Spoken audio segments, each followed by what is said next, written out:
नमस्कार, आदाब, good morning, सत श्री अकाल। जिस भाषा में आप लोग कनेक्टेड हो सके मुझसे। आज हम लोग टीचिंग मेथड के बारे में जानेंगे। कुछ टीचिंग मेथड को व्याख्या किया गया यहाँ पे और इसकी जानकारी पूर्ण रूप से यहाँ इसमें दी गई है। पहला विधि है प्रयोजन विधि। प्रयोजनवाद विधि के जन्मदाता अमेरिका के प्रसिद्ध शिक्षा शास्त्री जॉन डेवी के शिष्य सर विलियम किलपैट्रिक हैं। इन्होंने प्रयोजनवाद से प्रभावित होकर इस विधि को जन्म दिया। प्रयोजनवाद विधि एक ऐसी विधि है जिसका प्रयोग करके लगभग सभी विषयों की शिक्षा दी जा सकती है। विज्ञान की सभी शाखाओं के शिक्षण में यह विधि विशेष लाभदायक है, जिसमें प्रयोगात्मक एवं व्यवहारिक कार्य शामिल है। इनकी परिभाषा दिया हुआ है। प्रयोजनवाद के गुण दिए हुए हैं।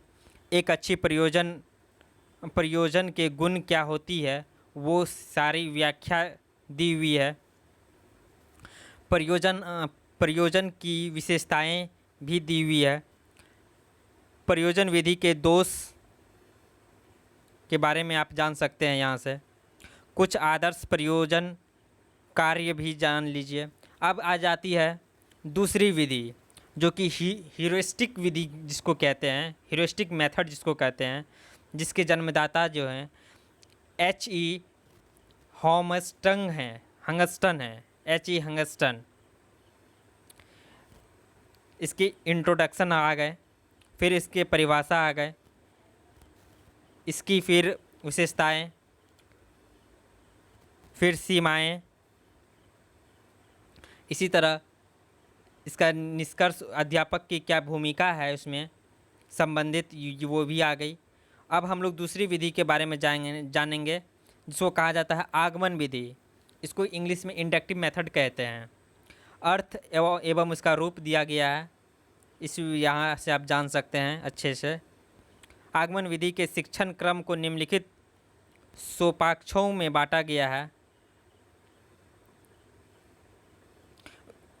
आगमन विधि के दोष आप पढ़ेंगे हम लोग। निगमन विधि, उसके अर्थ और स्वरूप देख लीजिए। उसके संबंध की स्थापना, परिशिक्षण, गुण, दोष और आगमन और निगमन के दोनों के तुलना, डिफरेंसेस जो होते हैं वो देख लीजिए। अब आ जाता है दूसरा विधि, विश्लेषण विधि। अब विश्लेषण विधि के बारे में जान लीजिए।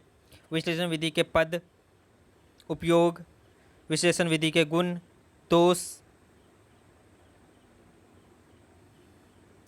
अब आ जाता है संश्लेषण विधि। संश्लेषण विधि के भी बारे में इनका गुण जान लीजिए। संश्लेषण विधि के गुण, दोष, इसकी उपयोगिता। यहीं तक। धन्यवाद।